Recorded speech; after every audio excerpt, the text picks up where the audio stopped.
going on, everybody? This is Michael with Rookie Sports Cards, and I want to welcome you guys to a very special episode of Behind the Bar with Rookie Sports Cards. Today, I've got a really special guest, real homegirl of mine. She's a real cool chick, down to earth, cool AF, real cool cat. You know how it goes. Mrs. Brooke from Beckett. Now, I ain't going to say her last name because I don't want none of you creeps sliding into her DMs. So we ain't going to mess with that. But just know she works for Beckett. So if you guys have any questions, we're going to take care of all those and answer all those questions today. So what's going on, Brooke? How you doing, man? Hey, man, how's it going today? This has been a long time coming, dude. I'll tell you, it really has. I think we initially talked about this like probably 4 months ago, 5 months ago when I first started the YouTube channel. And let me tell you something. It is very, very hard to put this production together. I'm in my garage. So it's like I got to make sure the lighting's right, and almost every episode that I film, like I hate it because something's wrong with it. And that's probably what stops me from recording more. But you know, that's just how it is. You know how it goes. I hear you, man. I'm in my mother-in-law's spare bedroom because I'm at my girlfriend's house. So I'm just making do with what I got, man. You know. Hey, it's that Rona. We're in that Rona quarantine right now, so you good. Yeah, it is. So as tradition, Brooke, of Behind the Bar with Rookie Sports Cards, we have a drink. Now, it doesn't have to be an alcoholic beverage. It is 2020, and we respect each other's feelings and emotions. That's what I tell all my guests here. So it does not have to be an alcoholic beverage. But I have a cooler here full of beer. I believe I got some Hanger 24. Some Bud Light and some Modelo. I'm going to have myself a Modelo. Okay. I see. I have some White Claw, some Twisted Tea, and some Smirnoff Red, White, and Blue. So it's going to be an interesting conversation. Oh, you're gonna go with one of each throughout the combo? Yeah, variety's the spice of life, my dude. I love it. So, well, I'm going to crack my Modelo. You got yours ready? Yep, already cracked. All right, miss. Well, let's have a good episode of Behind the Bar. Do it. All right. Oh, that's good stuff. Pretty good, man. That is good. So I'll tell you what. So I first became aware of Miss Brooke and Instagram when I first started my Instagram account. You know, I was California Case Breakers at the time. I was just trying my hand at breaking and all that stuff. And you know, you got to get followers. You got all these people, and so I just started doing giveaways and following people and all this stuff. And lo and behold, I come across this person with the Vikings, Minnesota Vikings display picture, and she was just roasting, or they were just roasting fools on an IG account, just roasting dudes left and right. And I'm like, man, who is this dude? Or who is this person? Who is this person? And lo and behold, it is Brooke, Miss Brooke. So that is how I sort of found you, how we became friends. I started following you, you started following me back. But just some quick questions, man. How did you get into collecting? Like, what's your story with collecting and sports cards and all that stuff? Yeah, so like actually like my birthday picture for my 12th birthday party is a Vikings cake. So I mean, I've been down and loyal since day one. I was born in West Virginia, so my dad and my mom, they went to Marshall, which is home of, this is going to cause some issues with me and you because I already see the Rice jersey in the background. But they both went to Marshall, home of the GOAT, Randy Moss. Oh, so okay, from that point on, you know, I love you, man, but you know that I had to take that shot at you. Hey, man, real recognized real, game recognized game. I got much love and respect for Randy Moss, man. Much love. I appreciate you. So then I was 8. No, I was 7 or 8 whenever he got drafted to the Vikings, and I had kind of made a pact with myself. I was like, whatever team he goes to, I go there. Because, I mean, I'm 7 years old. Like, I don't have any loyalties yet. West Virginia has no pro football team, probably for good reason. So he goes to the Vikings. I follow him, and I just grew up in that Randy Moss, Chris Carter, Dante Culpepper, Randall Cunningham era. And then whenever I was in middle school, I lived in Wichita Falls, Texas, which is about an hour and a half, 2 hours north of Dallas, which is where I'm at now. And my stepdad worked in a sports card store, so I would go there every day after school.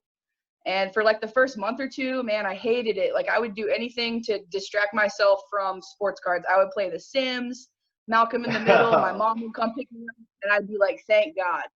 And like, it sounds crazy, but I started like helping them price cards and I was using Beckett's. So it was my job to kind of put price tags on the stuff that we had in the shop. And it was mainly, you know, like half book value. So that's how I got into collecting. And I remember the first like non-Viking player that I really started repping was Vince Carter. Like I love that guy. Nice. So Yeah, and man, then he was huge back then. it was just, yeah, it was just I played softball, played basketball, and then I just started getting heavy into cards. So from there on, it just continued to grow. That's cool, man. So what would you say as far as like collecting? You know, how many years would you say you've been in the hobby? That's what we call it, right? We call it the hobby. Yeah. I would say a solid 17, 18 years. Nice. I remember my first card that I ever got, I still have it to this day. It was a 1991 Pacific base card of Chris Carter, but they misspelled his name. Oh, So they said CRIS, right? Or something like that? Yep. So it was CHRIS, but it's supposed to be CRIS. And like people mess with me all the time because I'll be like, I still have that card, and like they'll call my bluff on it, and like I'll go to my box and I'll get it. Like I pull it out right now, but I'm away from my collection. But that was my first card. And then today I'm more so into the memorabilia side, and I really like prism rainbows. So that's kind of my thing that I have going right now. Yeah, I saw that. Like, you sort of reached you know, I've been collecting, dude, since I was probably 9, 10 years old. Like I remember buying packs of 1990 NBA hoops from the ice cream man for 50 cents, 75 cents. Like that's what I did. Like you see this this thing behind me. This is full of my old school binders, man, from when I was a kid. These are all binders from when I was a kid. So I still have my shit. Crazy. Dude, I have stuff that from 1990. I was born in 1984. So you figure I was 6 years old, right? 7 years old in 1990, 1991. Yeah. So what I have cards still in mint condition, sharp corners from 7 years old. Like what 7-year-old kid is gonna take care of something to that extent? Like that's just how passionate I've always been about cards. And you sort of you mentioned you're making the transition into memorabilia. I sort of did that too, mainly because it's just the prices of cards are getting fucking outrageous. And and I just kind of realized, like, you know, I was buying all these, you know, $200 boxes, $300 boxes, high-end product for autograph cards of, you know, chasing legends like Rice and Young and Montana. And then I'm like, these motherfuckers, I'm a stickler for authenticity, not authenticity, but like if Jerry Rice didn't wear a Nike jersey. So if it's a Nike on-field autograph, I don't fucking want it. He never wore that jersey. Or if it's the wrong decal from the wrong era. So I realize like all these cards that I'm chasing, dude, they have no fucking value. Like they don't mean shit to me. But what does mean stuff for me is the rookie cards that I collected, and then I go to shows often, so I get those rookie cards autographed, and that's sort of rookie sports cards. That's kind of how, you know, it came. But so I sort of transitioned into memorabilia, and I know you sort of kind of at that point too. I know you kind of let off some of your PC, but you know you kept like the main ones, so like your Randy Moss and shit like that. As a matter of fact, I think that's what you did, right? Only Moss. Yep, I kept some of my Randy Moss, and then actually I picked up for one of my coworkers it was a newspaper clipping that Randy Moss signed. I think it was at the combine, like before he was even drafted. So that's probably like my gem right now because he's in a Marshall uniform. So that's kind of my baby. But I've been seeing your custom helmets too. You've been building some pretty sick stuff with the face plates and the decals, and it looks sick, man. It is, man. You know, I'm trying to get rookie sports cards. You know, it's an LLC. I'm incorporated. I got all that stuff going. The eventual goal was like 5 months ago, probably longer than that, like October maybe. I was gonna open up a shop, and me and my wife talked about it. You know, she's like, "Dude, just do it. Open up that shop." And you know, but then it got, you know, the slow months started happening in November, December because we run gyms, so it gets slow then, and then that kind of got put to the wayside, and then, you know, and then it's like it just seems like shit just keeps coming up, you know. And now with the Rona, you know what I'm saying? Like, there's not really no more outlets for me. Like, dude, I have a shit ton of sports cars back. Like, you can't see, but behind me there's boxes and boxes of inventory. Like, if you went to a car shop, that's the inventory right there. The only thing I need basically to open up a car shop right now is hobby packs. You know what I'm saying? But I don't have that because I don't have a storefront. Otherwise, I'm just gonna rip them. And it's a waste. You know what I'm saying? So Exactly.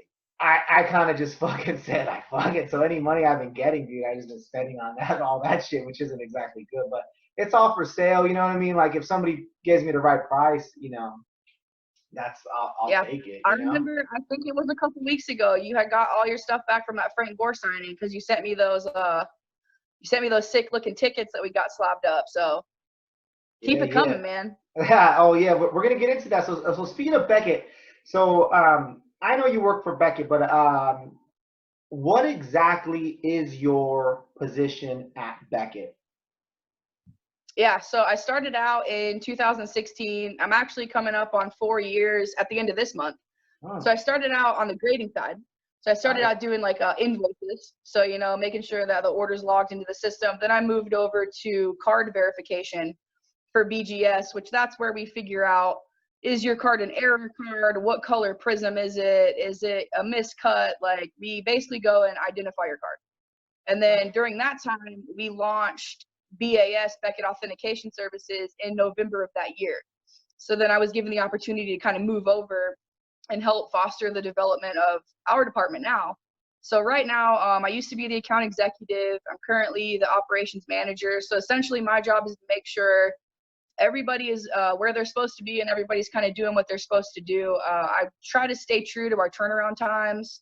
I'm making sure quality control, that you guys are getting your stuff back, that it looks straight, looks right, looks clean. It's everything that you guys are paying for our services. So pretty much just managing the whole flow through the office from the time your order gets here up until the time that your order leaves. And I mean, we're also checking for live ink. We're checking the medium that your autograph is on. So, I mean, there's a lot of details that go into it. But for right now, my job just kind of overseeing the entire process, basically. Got it. I mean, you basically worked your way up from the bottom. So now you're more of a manager. You just sort of oversee the process and just kind of like you said, make sure everything's running smoothly. Everybody in their individual departments is doing what they need to do, like quality control, right? Type of stuff. Yep, you got it, man. Awesome. So what exactly then would be like a day in your life? Like, describe a day in your life as, like, you know, a typical day. You wake up, you jump into your sick ass Jeep, you drive down to your spot, you back into your parking spot, you walk into the building. What happens? Yeah, I mean, you pretty much got the beginning right. You know, make my coffee, sit in my Jeep, you know, turn on the Jurassic Park theme song, cruise to the office, you know, park the Jeep in Monster Stance, head into the office. And then from that point on, it's more coffee. And then I go right into like customer service email. So I'm making sure that whoever emailed me the day before, that's my top priority. And then from that point on, we're opening the mail. We are shipping orders. We're assisting authenticators. We're making sure that they have all the tools that they need, that they're set up, that they're ready to go. But pretty much, like, one thing that keeps you on my toes is every day is a little bit different. So, I mean, it's not like a standard job where you go in and you're doing the same stuff all day, every day. Well, right now, because of the Rona, there's no shows. So, but I'm pretty big into the show. So one day I might be traveling. One day I might be banging out a huge order, you know, a big bulk order. And then the next day I might just be opening up standard, you know, public orders and jamming through those. Got it. That's so I mean, I guess it's safe to say then it's like you're never in the same spot. You're just sort of bouncing around place to place, besides the computers and your emails and stuff like that. So that's cool, man. Like, I know I joke with you, and I tell you all the time, like, man, you to most collectors, you're probably living the dream. You get to do what all of us wish we could do, which is like basically, being hang out, nothing but sports cards and autographs. You know, I know it's a little bit different. Like, when I'm working shows, I'm in the back room working with athletes. Like, that shit's cool as fuck. And I think you get to do the same when you're with shows, but you're a little bit, the show's a little bit more different. Like the national, like, you know, I don't even get to see you. You know what I mean? It's a, hey, what's up? Hey, how you doing? A hug and bye. And then that's it, because you guys are just rocking and rolling with all the sheer volume that you guys are getting, right? Yeah, I mean, it's constant. I mean, like the national for us, it's like 12 to 16-hour days. So I mean, like I think me and you have made time, what, the last two or three nationals to at least meet up, Yeah, normally yeah. over by the top booth, say, hey, what's up for a second, which I mean, you've been doing more stuff at the national too. I know last year you were pretty busy Oh running shit, dude, around. I was crazy last year. Yeah, you're right. I have been running around. I took sort of like consignments for some friends and stuff like that, getting some autographs done, and then, you know, getting stuff for myself. And you know, I try to help out my buddy. He works at a breakers booth, so I'm helping him at his booth. But then just the more years I am in the hobby, and the more I am as a reseller and stuff like that, I'm building more relationships with other vendors. So I'm hanging out with this one, working with this one, go looking for this, going look for that. And then it didn't help that last year I was fucking hung over, dude. It was rough, I man. It mean, was rough. you know how it is. I mean, once you get to that Saturday, it's pretty much anything goes at that point. But I mean, it's like the same for me. Like I'm running around, I'm trying to make sure that I link up with all of our clients, that, you know, everything's flowing smoothly. Like I don't want somebody to drop off their stuff on Thursday and get it back on Sunday, like right before their flight. So I mean, like there's a lot of moving pieces. We have all the authenticators there. We're all there putting in work. So and then it's kind of making sure that the back room's taken care of, because I mean, you know how Steiner heavy the national is. It's insane. Oh yeah, So I it's mean, you got nuts. Hulk Hogan's over here, Mariano Rivera's over here. I mean, there's so many moving parts. But I Yeah. mean, I wouldn't trade it for the world, man. Like it is keeps me on my toes. So Yeah, it is. It's I mean, I definitely work my ass off. I definitely run. You know, I'm running from one side. You know, I'm talking to the TriStar guy at one side of the floor, and I'm heading back to the opposite side of the floor to get back to my Breakers booth, and because they're doing an impromptu autograph signing with the guy from Jeopardy, the Jeopardy yep, champion, and yep. and then I'm running back to the opposite end because, you know, because I got a puke because I was fucking hungover. Like, dude, it was rough. It was rough that year, man. It was rough last year. Sounds like a standard national. Yeah, yeah, right. Well, Yeah. I think it was that Friday night I went to a breakers party. Well, I got there late Thursday night, and I was supposed to be there fairly early, like at 7 or something like that. But they offered me $800 in flight credit if I took a later flight. So I was like, fuck yeah. Yeah.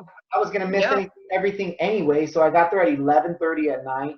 The next day, Friday morning, I woke up bright and early, got there, you know, started helping my buddy open, and then uh, Friday night, he's like, "Hey, we're going to this breakers party over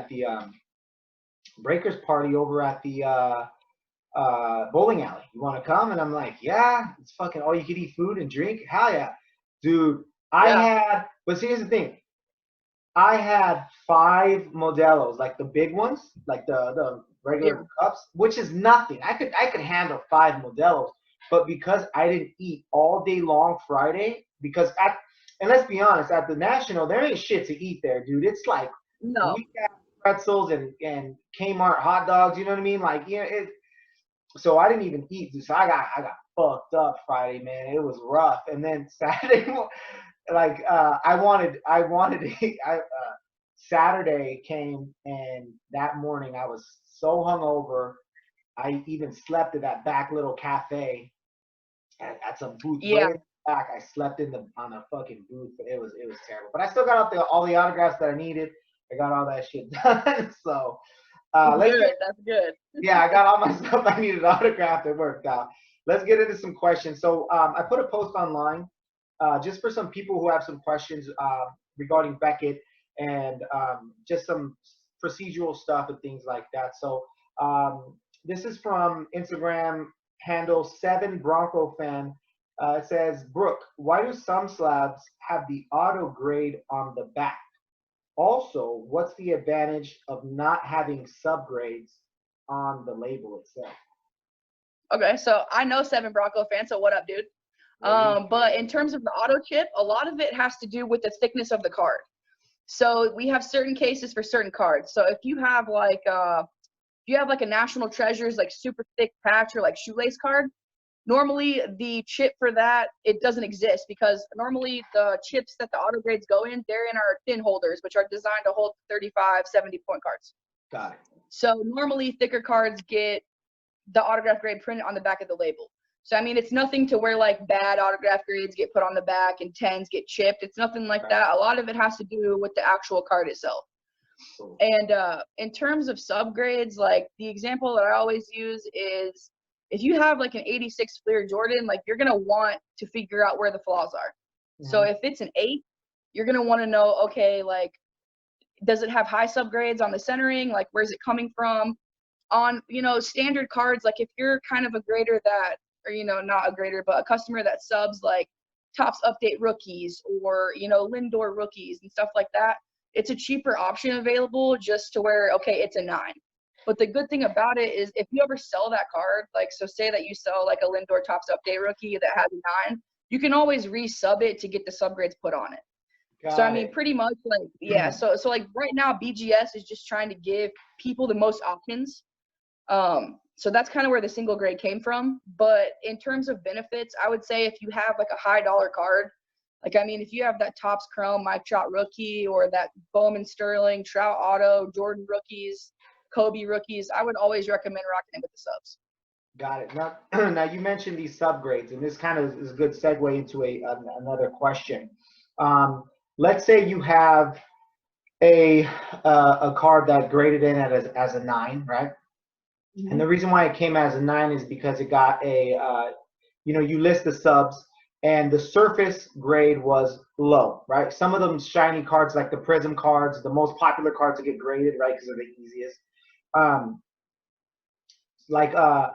They have bad surfaces. They're known for bad surfaces. So if you had the subgrade of an 8.5, theoretically somebody could then crack that, right? Crack it, because of course they didn't get the grade that they wanted, clean the surface, and then resubmit it, because at least you know where the grade is coming from. Now this leads me to my question.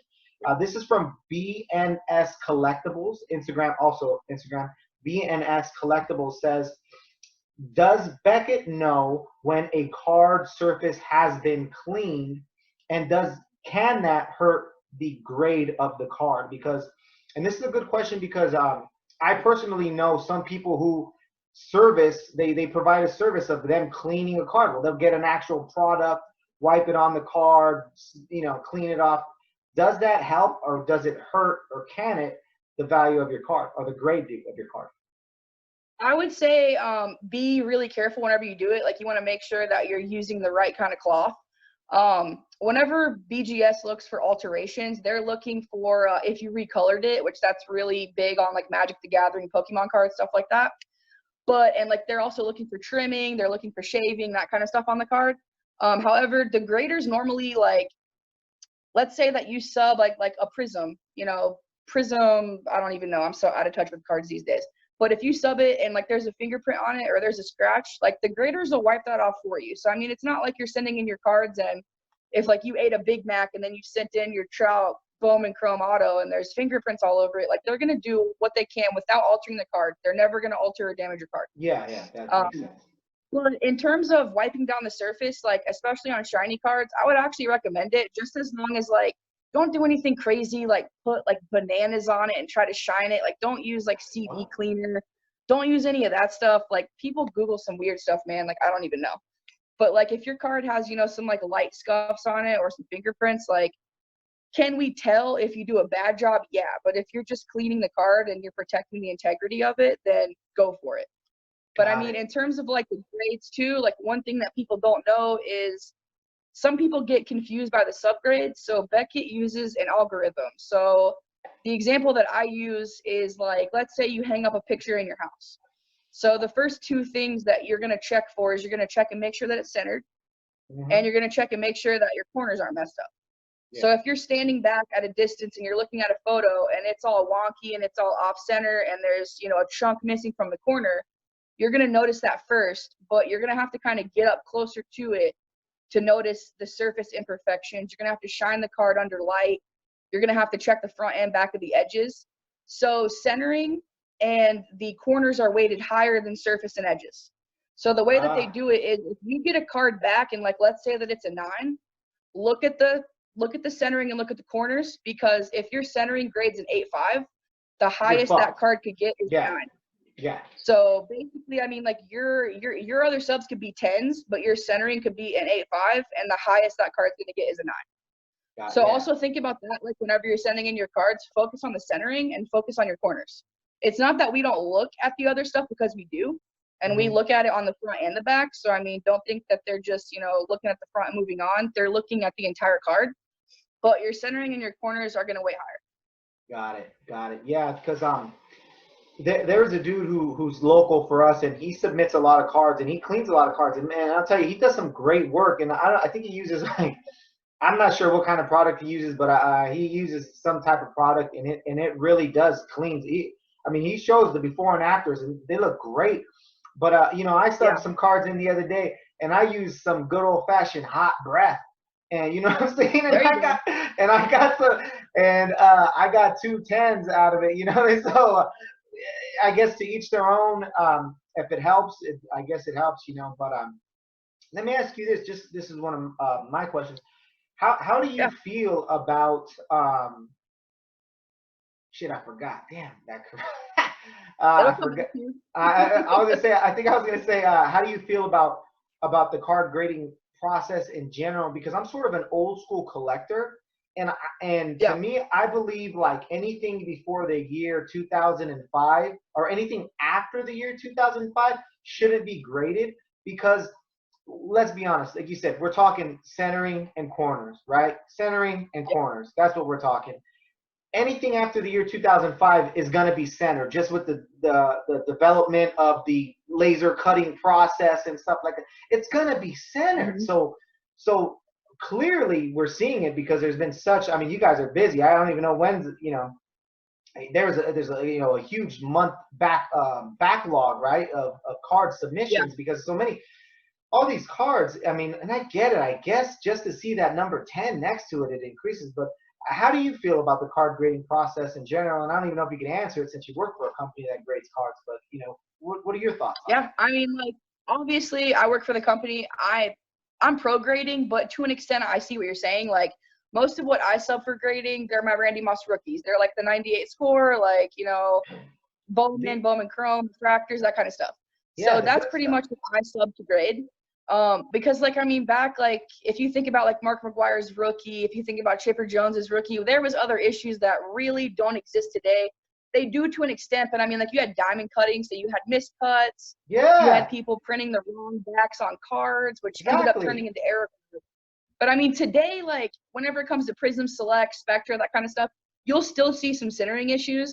But a lot of the people, they're subbing it because, I mean, the data's there to support it. Like, higher BGS grades is going to get you more money. More money. So if you can throw, you know, 25 or 30 bucks at a card and make $100 more, then why not? Yeah. You know what I mean? But it's like, I see both sides of it. Me as a collector right now, like I said, I'm kind of getting out of that card world. So right now I'm kind of going back and grading my older rookies. But I mean, I kind of get why the appeal's there. I get why people do it. And then in terms of like protecting the card, like our cases, they're tamper evident. So like if you try to smash it or open it, you're not going to be able to put it back together. And they have that inner sleeve. They're water resistant. They're UV protected. So I mean, like, I hope nobody's like storing their cards in a windowsill or something. But like if you do, at least the case offers you some sort of protection. And then a lot of collectors that I meet, they are very consistent. So if they're a PSA customer, that's who they're going to go to. Normally, you don't see a lot of people with a mix. So, and like BGS cases, they stack nicely, they store nicely. So I get why it's there, especially for people that have been using BGS for a while. Yeah, no, I do too. I didn't want to seem like I'm that old man, you know, screaming, "Get off my lawn." But I just didn't understand it. Like, it's like, come on, man. Everybody knows. Like, although I am seeing, and I think this might be purposely done by Panini, that is a lot more off-centering issues with the prisms and the selects. And I think that maybe they are doing that more purposely, probably to buy more cards or to sell more cards. It's all a damn scam, if you ask me. But hey, we're gonna keep fucking buying them. That's how it works. But so let's get it. Go ahead. Oh no, you go ahead. I'm good. Oh, okay. Well, I'm gonna grab another beer. I don't know where you're at on yours. I got a tall boy, so I'm right on pace with you though. I'm about halfway through it. You are. I know them. Well, hold on. Those White Claws are not tall boys. They're tall and skinny. They're like slim, thick boys. That's what I call them. Slim, thick boys. It's like an old joke I used to when I was single. I used to tell the girls whenever the topic would call for it, I would say to the girls, I would tell the girls, I'd be like, yeah, it's not long, but it's skinny, which is a double, which is a double negative, but that's the funny part of it. And then, my dad always taught me, you always undersell. Always undersell. Lower the expectations. Exactly. Yep. Okay, this is a good question, and we're going to talk about autographs now and autograph authentication. So this is a good question. This is coming from, again, Instagram handles. Most of our questions came from Instagram. So Instagram handle, cardboard_pickers says, can you please describe the process of authenticating a deceased athlete autograph? And I think what they're talking about there is, answer the question first, because I want to see what you say. Yeah, so a good example is like all of our authenticators, they have what they call a database of exemplars. So they've been chasing autographs their whole life. They have met autograph handlers. They've met people themselves. So a lot of times the exemplars, they come straight from the source. So they all compile these. They all have files on their iPad. So they have a pretty good range of examples of autographs. So one good one would be like Mickey Mantle. So Mickey Mantle, obviously deceased now, suffered through alcoholism for most of his career, died relatively early. And his autograph, like if you look at a Mickey Mantle autograph from like 52 or 53, it looks nothing like the one from what you would expect to see like on a Sweet Spot Baseball. Yeah. There's some similarities there, but it's going to look totally different. But they have examples of Mickey Mantle like 1 week before he died. They have examples of Mickey Mantle coming out of a bar completely blinded. So they're making extremely educated opinions. The first thing that they're going to check for whenever it comes to deceased athletes or deceased celebrities is what's the medium. So what did they use to sign it with? So if you have a Babe Ruth Sharpie autograph, it's out. Just because Sharpie they don't exist. Was alive. Or they're going to look at the medium. So like if you have like a document signed by Abraham Lincoln, but it's on the wrong kind of paper, like you also have to be knowledgeable about paper types, watermarks, U.S. government seals. So everything has to be dated and make sense. So it's not like we're just flashing the autograph real quick and being like, oh, that looks good. They're actually diving into it. And the first step is they're going to make sure that the autograph's live. So it's live ink. It's not a stamp. It's not printed. It's not traced and anything like that. And then they're going to look at the medium. What is it signed with? And then the item type. So what is it signed on? And then they're going to go from there. In terms of modern day athletes, I'm sure that you bust product, you open packs. You've seen the evolution of Mickey Mantle's autograph to like, I don't even know of a bad example, like Corey Seager. It's pretty much like two little zigzags. Yeah. Right. So whenever it comes, So like whenever it comes to that stuff, it gets a little bit more difficult, but that's why we have 3 autograph results. We have, in our opinion, it's authentic. In our opinion, it's not authentic, or it's inconclusive. So if you get inconclusive, that's just our way of saying like, it's too sloppy. We don't have enough information. Like we're not willing to make even an opinion on it because we don't feel comfortable with it.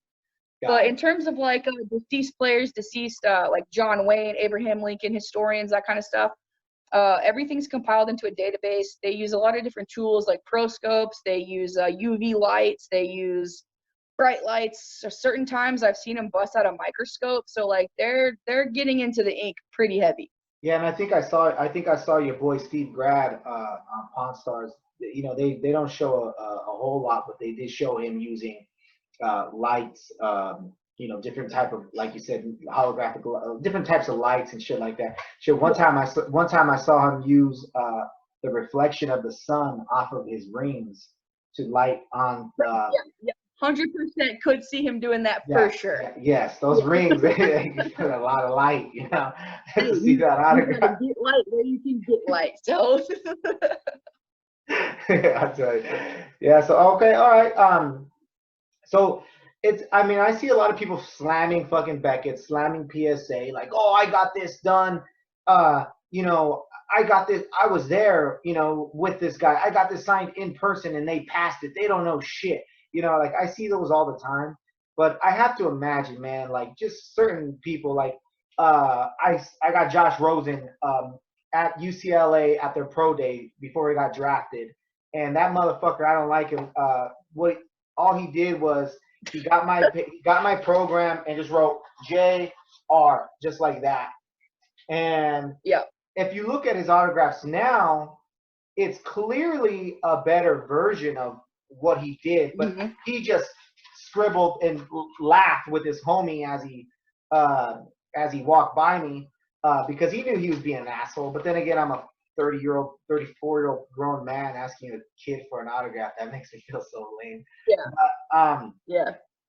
But you know, you wouldn't pass that because it doesn't look. It's not. You know what I'm saying? So everybody autographs differently, and that's just the risk you're taking when you're getting an in-person autograph. Sometimes they're going to be clean. You never know. There's I'm sure you have rushed autographs. You have the short sigs and stuff like that. So it's good to know that you guys are doing the due diligence and not just passing. I know people just think that you guys just have a vendetta and fuck these guys, or you know they don't know what they're doing. This guy's a piece of shit. I would say too, like, you know, that's kind of one of the big, like, you know, misconceptions is like, we're not out just maliciously not passing something because we don't like Derrick Henry that day. But it's a thing where, like, I've gotten autographs in person myself, and I've taken them to get them authenticated, and they've looked at it and been like, it's too short. I know that you were there, but, you know, like, at the end of the day, we have to protect our brand integrity. So it's not saying that we don't trust you, that we don't think that you were there. You know, like a lot of people these days, they're photographing their signings, their video, you know, they're taking videos. You've seen the, like, GTSM shows, the national shows, that kind of stuff. Yeah. So, I mean, whenever it comes to proof and provenance, of course, we take that into consideration. But a good example that I use is Jared Leto. He played the Joker in Suicide Squad. He was in 30 Seconds to Mars. His autograph, it's a J with the cross through it. So, I mean, you could, like, I could sit my sister down with a pen and a stack of index cards, and we could make 500 Jared Leto autographs. Yeah. So at what point are you crossing the line between brand integrity and just passing something because you think it might be him? So that's where there's a fine line between authentication, and until we can put an autograph, like, into a scanning machine and it can be like, this is 100% Jared Leto's autograph. Yeah. It's opinion based. We're humans. So, and like, that's the big thing to remember is we're not out to get you. We're out to protect our brand, and we are out to make educated opinions. And so we're going to do whatever we can to research your autograph. But at the end of the day, it's going to come down to the actual autograph itself. That's all that we really care about.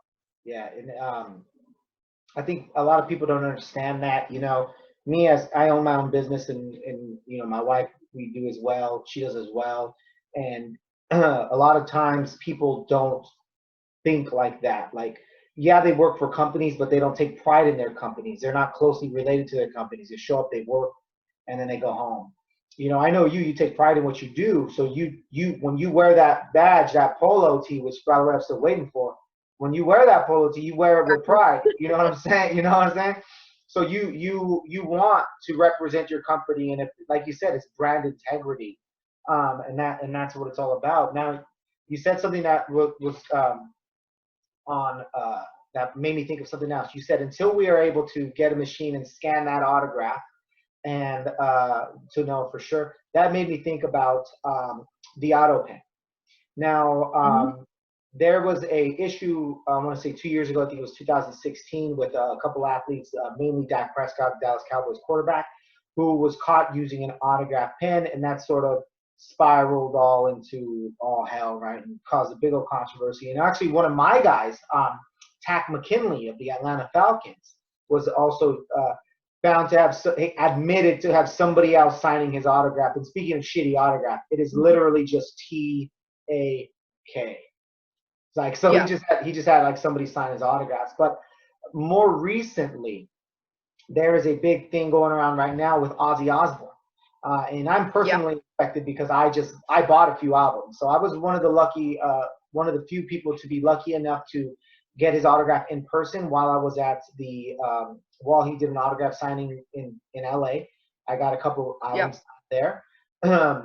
Well, I also was lucky enough to get access to 2 autographed copies of albums or CD covers. Now, Yeah. it has since come out that they are auto pen. Can you Hmm. explain to people um, how you guys know it's an autograph pen and why it's not good? Just Yeah. So I mean, like in terms of like auto pen, like they've been around for a while now. They more so like back in the day, people like JFK, politicians, they would auto pen just because of the volume of stuff that they had to sign. They were signing documents, they were signing letters to people, they were signing certificates for soldiers. So they were using auto pen. One of the main things to look for on auto pen is there's going to be a lot of stops and starts. So like whenever we're looking at an autograph, we have like a list of 15 things that we're looking at. We're looking at things like baseline, misundulation, and what that means is like if you sign your name, typically you sign it along a plane or a line, and you don't even really know that you do it, but you can pretty much put a ruler underneath of your autograph. A good example again is Mickey Mantle. So his M's are pretty much, they're gonna line up. hold So on a if you second. have like one M, Do you want to tell people how to forge autographs right now? Is that what you're doing? no, 100% no. But I'm telling you what we look for. So, I mean, Okay. All honestly, right. it's harder than you think. Oh Because like yeah, if you absolutely. sent me your autograph and like I sat down to do it, like it would look really heavy. It would look really slow. I would probably, there'd be a lot of stops and starts because I'm going to be looking down at the paper and then looking, where I'm signing. But in terms of auto pens, you're going to see like more defined dots. So like the way that the machine works is it is following a specific set pattern, and it's going to, sometimes it'll retrace lines, other times it'll come back down to a point and you'll see like a dot. So you'll see where the ink pools, and then it'll come back up, and then like it'll hit like the top of an A, and then it'll pool again. So I mean, people use different auto pens. Auto pens are used for a lot of different things. Like some things are good, some things are not good.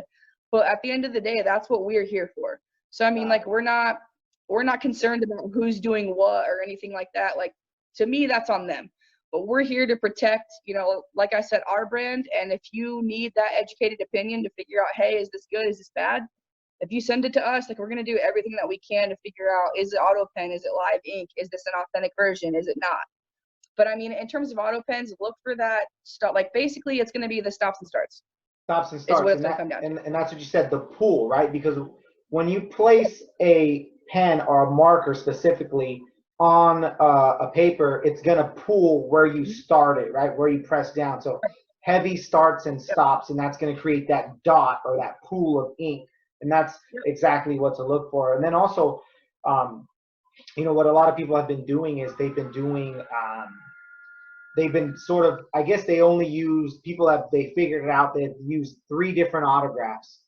Ozzy Osbourne, the people at Ozzy Osbourne, they use 3 different autographs. So if you ordered 4 copies, a lot of them, 2 of them are the same. Like they're all the Mm-hmm. same and signed in the same exact spot, which is like dead giveaway, right? Like besides the starting and the stopping point. So I got to return Which it's that like shit. actually your boy Joe Montana used auto pen a lot in the 90s. And Yeah. a good giveaway for his is he would normally slant it diagonally across the card.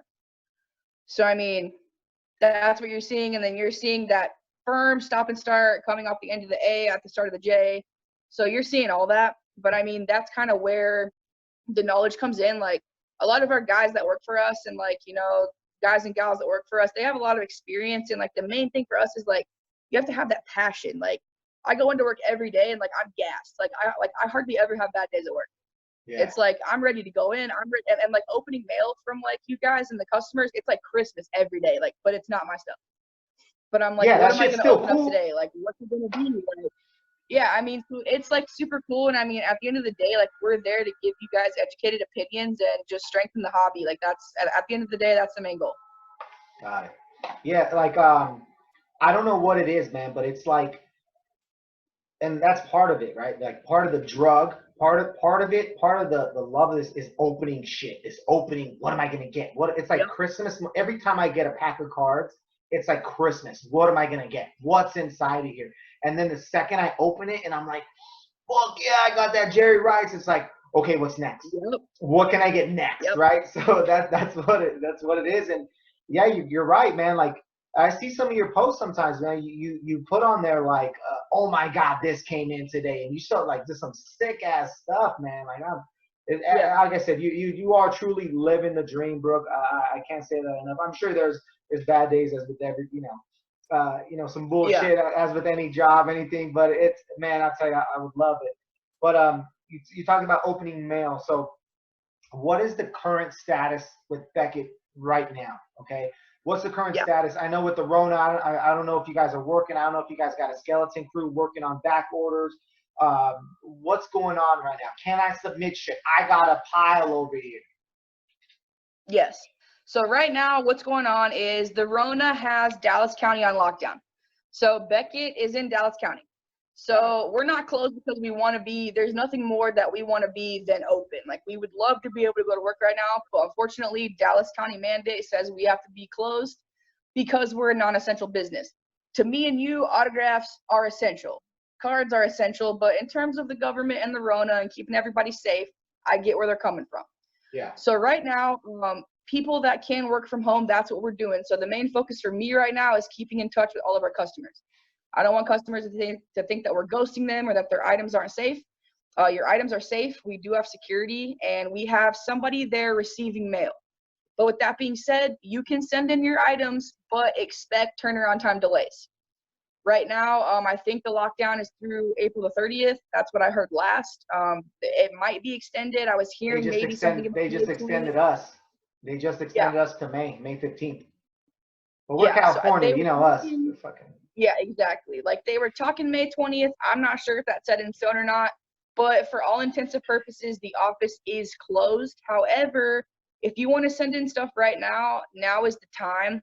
In order to kind of help out our customers and keep everything running, we're offering like, it's a pretty insane special. Like I don't, maybe you've seen our monthly specials. We're offer like half off football, half off basketball for each month.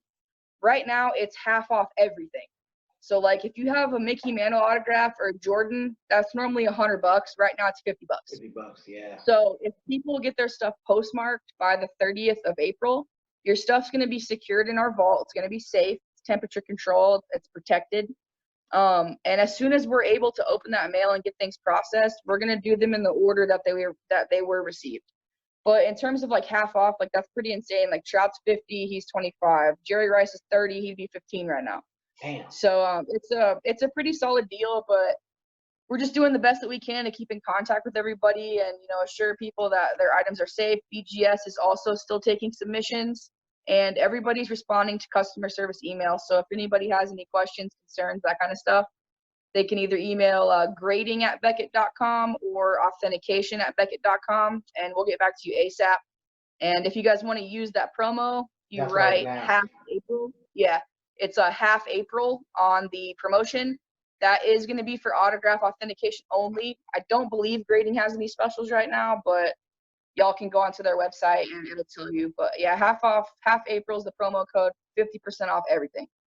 Sick. Yeah, I got a little bin back there. Like I said, I got all my inventory, and then I have my eBay inventory, and then I have my show inventory for upcoming autograph shows, and then I have a little bin that's items that need to get authenticated. So I'll be, like I said, I got a nice little package ready. I got a nice little package waiting right there for you. Good, man.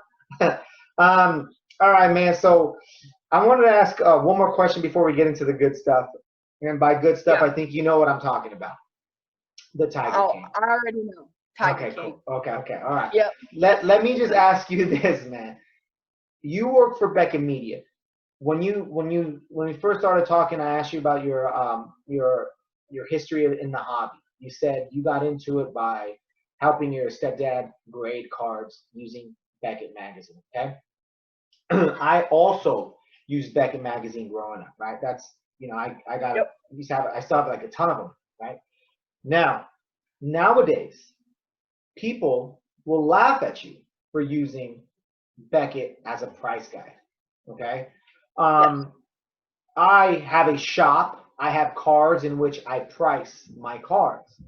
And what I do is I sort of use 80% of the time I use the Beckett online price guide price. Okay, I pay for the subscription, although I do got to renew it. I pay for the subscription, and I grade my cards.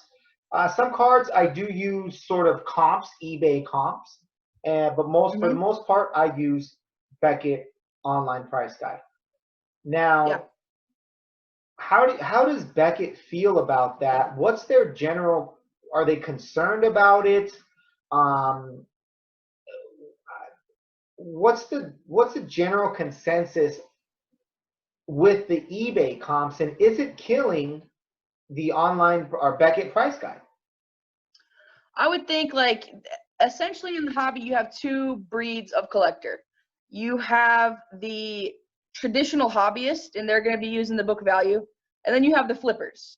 So the flippers are always going to want to use those eBay values because you're going to get a higher value whenever you resell it. If you can nab a card on an auction for $3 and then you can flip it for 10, like, if I could do that, I'd do that too. Yeah, do that shit. But at that point, exactly. But then at that point, you have a $3 comp set in stone. So if somebody goes and searches recently sold and you're trying to sell it for 10, then they see it for 3, well, you kind of played yourself at that point. Yep. I also think that there is a little bit of a disconnect between the online world and the hobby world. Like, for me, I love hobby shops. Like, I love the atmosphere. I would much rather pay 10 or 15 more bucks for my box of Prism and get it the same day in hand and talk to somebody. And walk out and be able to have a conversation, then wait for a shipment that I'm going to get in 3 to 4 days. It might be damaged. Are they going to leave it on my porch? Is the box going to be messed up? So, I mean, in terms of that, like, I'm a true hobbyist, but then I understand and respect the people that are the online flippers. So I think, like, it's pretty much like, do what's best for you. Like, if you're in one universe that you're trying to buy cheapies and make a little bit of money per card, do that. Like, there's nothing wrong with that. In terms of the Beckett magazine, I feel like people kind of understand that if you look up the book value of a card and it says $10 and you want to sell it in a shop, $5 to $6 is going to be the price tag that you put on it. Yeah. So, but then you might be, I mean, like, you're going to want to be in that 50 to 60% of book value range. But, if you put that card on eBay and you get $3 or $4 for it, it is what it is at that point. Yeah. I feel like book value is a lot better, especially whenever it comes to, like, vintage, those, like, Bowman's Best, like 98, 99 basketball autographics, that kind of stuff. Yeah, because there's not that much fluctuation. Like, there were less cards produced. Like, I mean, today you might have one base card, but there's 16 parallels and 1,000 of each parallel all the way down to the 101. Right. So, I mean, at that point, you have the multipliers in book value. It could get confusing, but I do understand, like, that feeling of walking into a shop, picking up a magazine that you can hold in your hand, or going onto the OPG. Yeah. There's a picture of your card there. You can price it out. You can check the prices for different conditions. And, I mean, I definitely see both sides, but I kind of lean more towards the book value. In terms of it, hurting Beckett or how they produce things and how they price things, I mean, obviously we're in 2020, so a lot of less people are picking up newspapers and magazines in general. Yeah. Everything's kind of going towards that online database. Yeah, but paperless. Like, I've seen how those guys work. Like, we have pricing specialists pretty much for each sport, and every day they're checking for price fluctuations. How did this player do this season? So, I mean, like, the effort that they're putting into these prices, it's not some random thing that they're pulling out of the sky and they're being like, I think today this card's going to be worth $20, but next month it's going to be worth 10. Like, they're in there researching and finding the reasons for these card values, whereas the eBay comps and stuff, that's going to fluctuate. Like, when did your auction end? Who's the seller? How much feedback do they have? I mean, all of that plays into how much you're buying the card for, whereas Beckett's more so focused on the stats, the value, the condition, and that kind of stuff. So I know I work for Beckett, but then again, I'm pro book value. Yeah, that's what I mean. The way I look at it is if you're a reseller, Beckett online or price guide is your friend. If you're looking to buy, eBay comps is your friend. It's just, use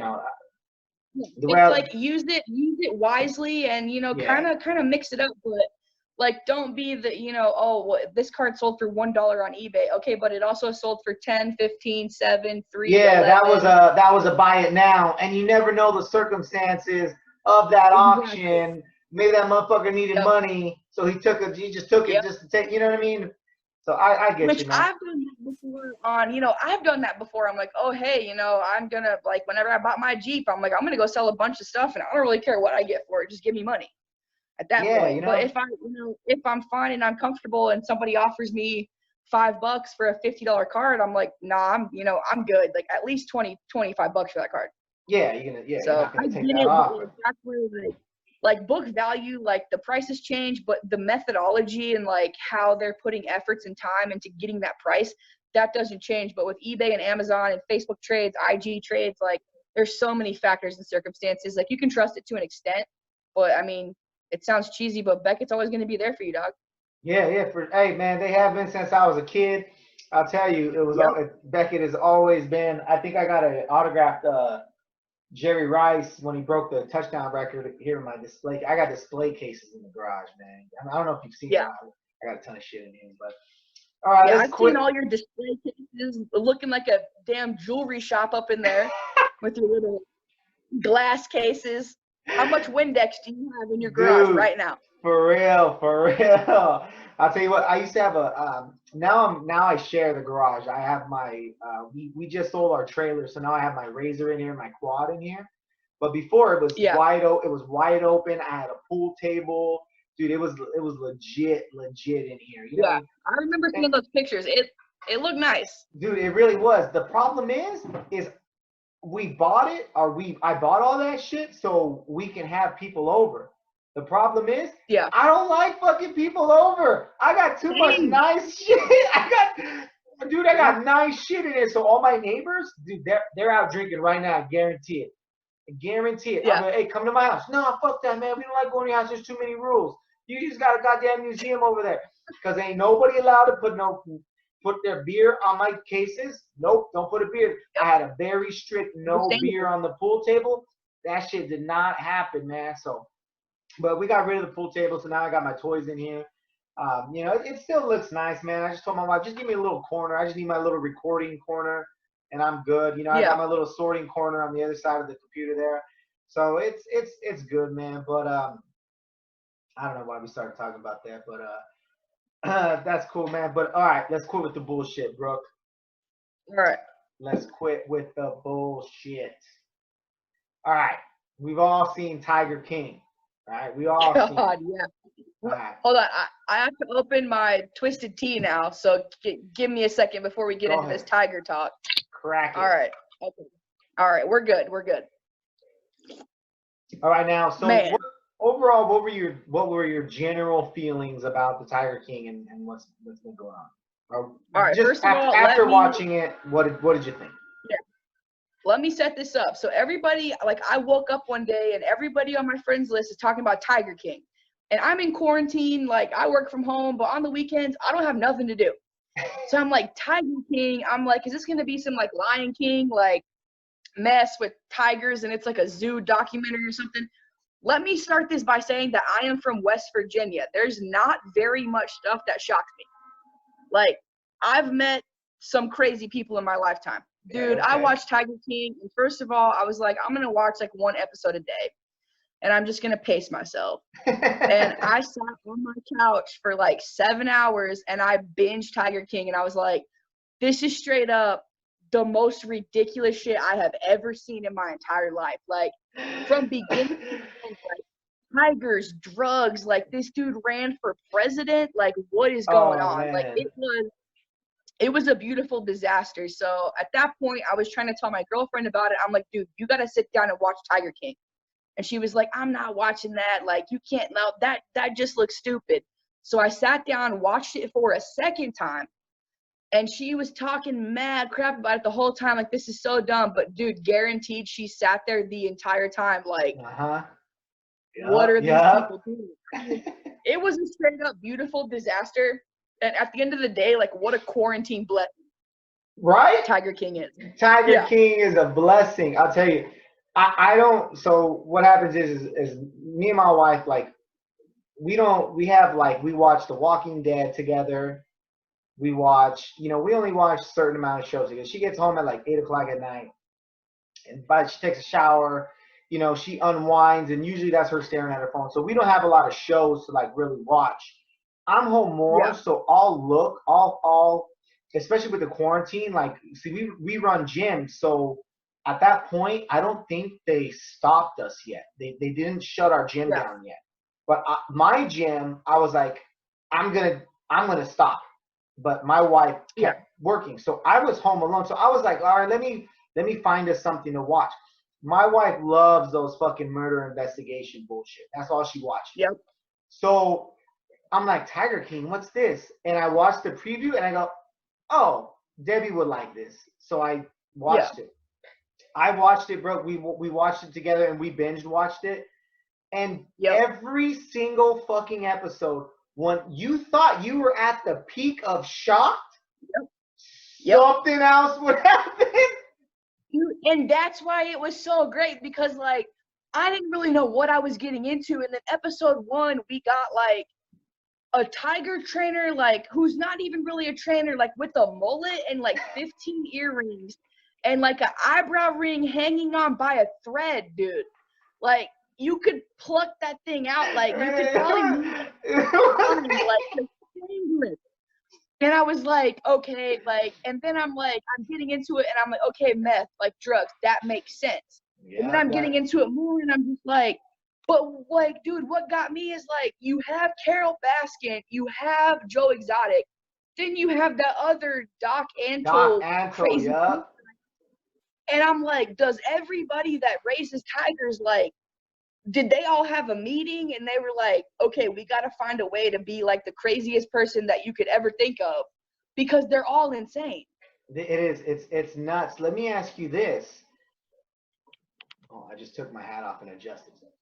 How deep into the Tiger King pool did you jump? Like, did you just watch the docs and that's it? Maybe saw a meme here and there. How far did you go? Dude, I fell into the rabbit hole bad. Like, next thing I know, like the next day, first of all, like, I don't know if like you felt this, but like once I finished the last episode, I was like, I don't know what else is on Netflix, but nothing is gonna fill this void except Tiger King. There's nothing else. I'm like, give me something else. Which, by the way, they're releasing another episode this weekend on Sunday. So I think Sunday, it's coming right? out either, I'm pretty sure it's Sunday.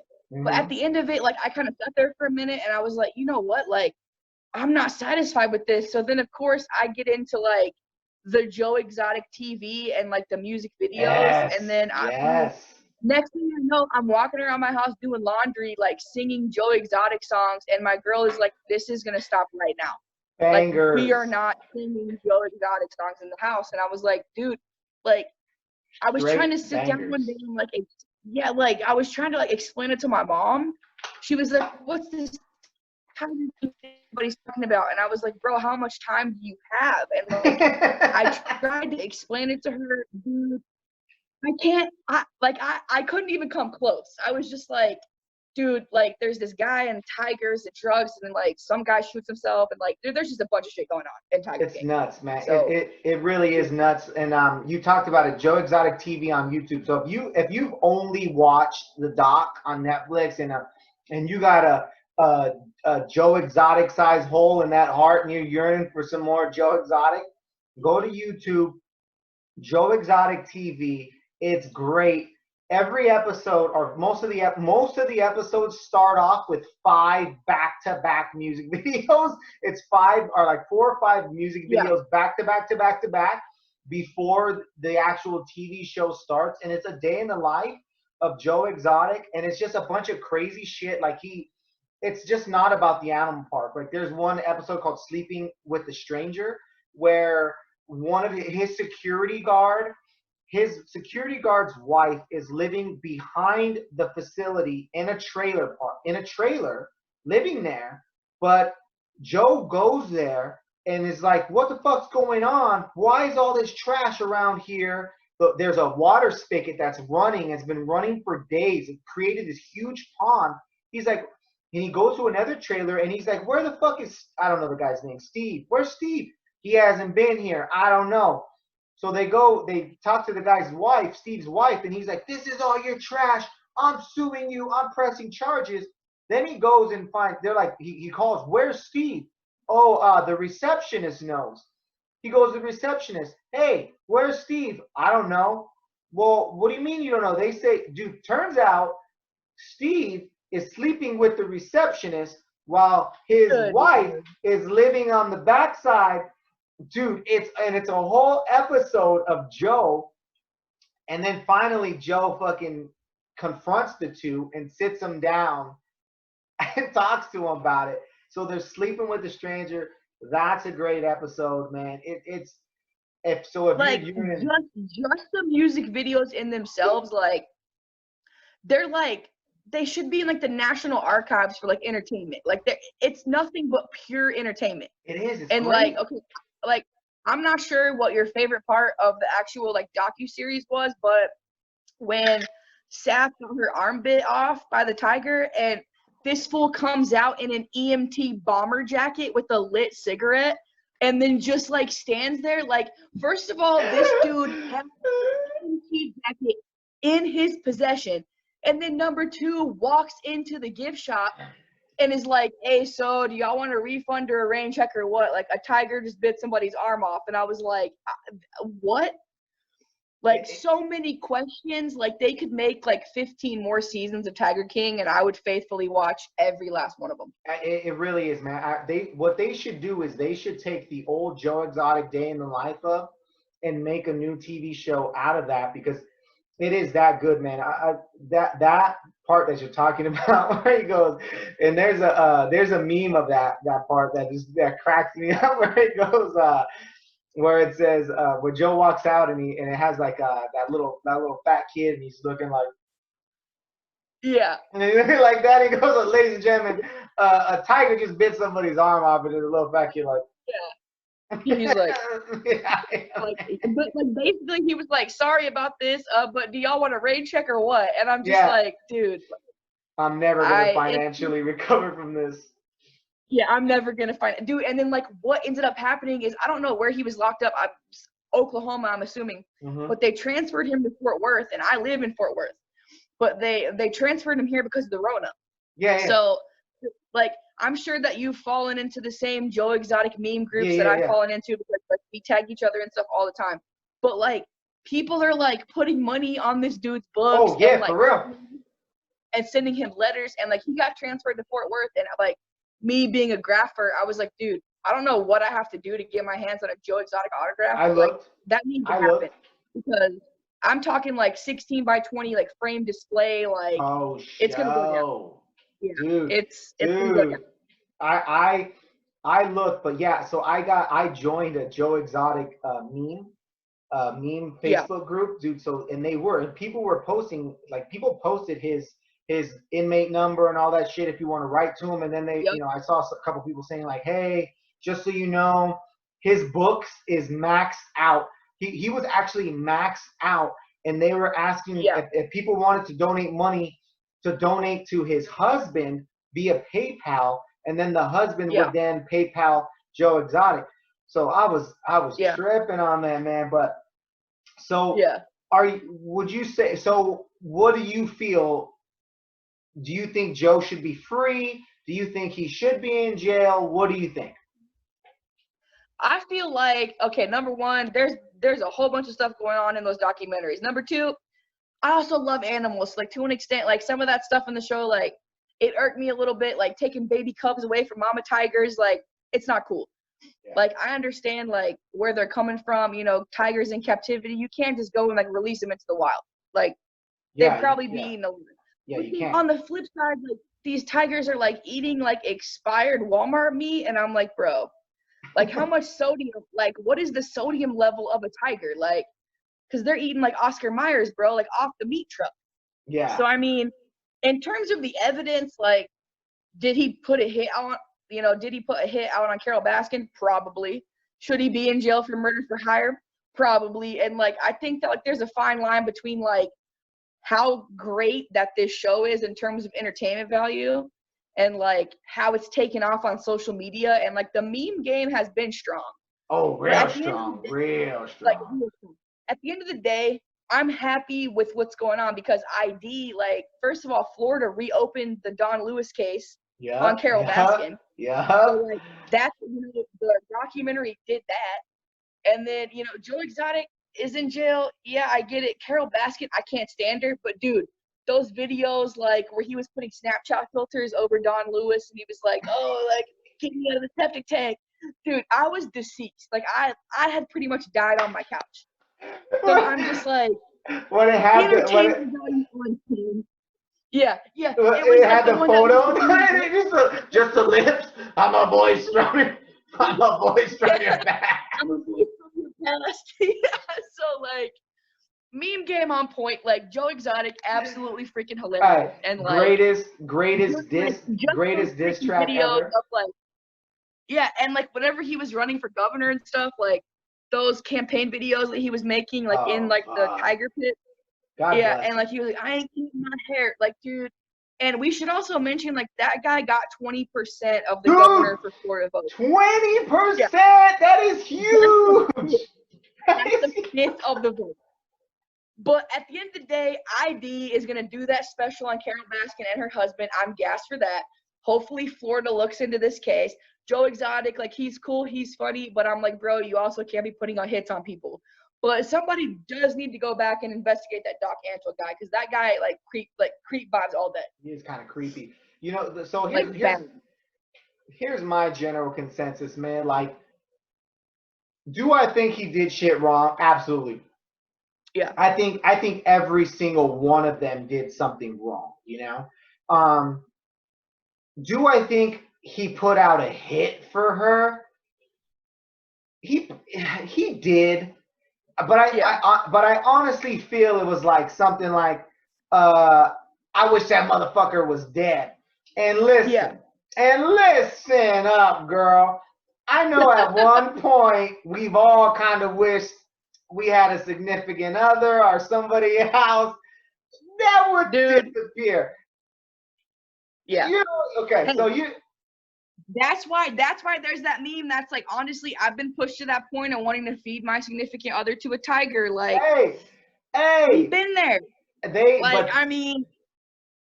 baited your boy though. Like, whenever you go back and look at it, like, okay, first of all, another gold moment was whenever they interviewed the hitman from the bathtub in his trailer home, and he's shirtless, but I'm pretty sure he still had on like a do-rag or like a bandana or something. He had a bandana. Number one, whoever produced that documentary on Netflix, like whenever that guy came to them and was like, can we do my interview in a bathtub? Like they were probably like, thank God, yes, because this is going to be like the biggest. So, I mean, like, I get where you're coming from. Like we've all said stuff that like we don't mean, but I think he messed up because like he put a dollar amount on it. So like he was like, what? It was only like $5,000. It was like $5,000. It was like 2,500. Yeah, but I mean, like, for the most part, like, I feel like he was just talking crap about Carol Baskin like he did for his entire career, basically. He did, but man. But then at a certain point, yeah, and, like, Jeff Lowe, like, total scumbag. Like, that guy came and stole his zoo, and then at that point, it was like, Yeah. Carol Baskin bathtub interviews. It's just insane. Like, they all fucked up, man. So I think Joe should do 4 years. I think he should do 4 years. That's it. Because he did do some shit wrong. I think he should get his zoo back. I think they all fucked up. They all did some shit. You know what I'm saying? But I think Carol Baskins is a hypocrite because she's doing the exact same thing as Joe is. Exact same thing, in even smaller cages. You know what I'm saying? So, and I think conditions. I remember being like, dude, like, for a zoo, Joe Exotic seemed like he was putting decent amounts of cash into it. Yeah, like he was doing what he could. It's like there's like a whole ass lion in like a dog kennel, and I'm like, dude, what is happening? For real. Yeah. Big ass lion. Hey, so one of my favorite lines, like I said, of one of the greatest diss tracks ever. Here, kitty, kitty. Oh. He says, and I quote, "Mama has some treats for you. Here, kitty, kitty. You can't find this taste in the zoo." Here, kitty, mama made this just for you. So it's some good stuff, man. I tell you, your boy Joe Exotic, he really 100%. does. It's awesome. But I can't wait for that new stuff to come out. Same. Like I said, I got a Joe Exotic sized hole in my heart. I hope Me too, he's man. doing well, man. But that's that, Brooke, man. I really enjoyed talking to you. I'm glad. This is probably, honestly, this is the most we have ever spoke to one another. I really wish, man, 100%. right? We got to do this shit more often. I don't know if you're going Yep. to the National this year. I don't know what the status is of the National next year. Yeah. I know they said I haven't heard either. They said they have no plans to cancel it. They said they have nothing. My Yep. concern is it's in Atlantic City, New Jersey, which is one of the highest Yep. of like what's going on. So I don't know if I'm going to make it. I know I had to cancel 3 trips already in the beginning of the year, which is a good thing because I have all that money. So that means I could go to the National if I wanted to. But I just got to see if it's going to happen or not. But we got to make this shit happen. I know you're only a state away, or you're 2 states away. But we got to get together more often, man. We got to see what's up and talk more often because I did enjoy this. I also want to get some email addresses for you from customer service for Beckett, so I could put that in the links. I'm going to put that in our link in the bio, so so people know how to get a hold of you guys. So I just want to say thank you. I want to finish this beer with you. We should shotgun a beer. What do you got left? This one's empty. Hold on. I'm not shot, dude. This is like a 24-ounce twisted tea. Ain't shotgunning this. What else you got left? What do you got left? I don't even know what this is, but it's like it's a Smirnoff Ice red, white, and berry. I was feeling Joe Exotic whenever I bought it, so. All right, hold on. I just opened this beer. I'm not gonna lie to you. It's about right here. Okay. Yeah. So see, like this tea is right here. So I mean, it's a little over halfway. You want to chug it? Let's do it. All right, put it. There you go. to Joe Exotic. To Joe Exotic. There you go.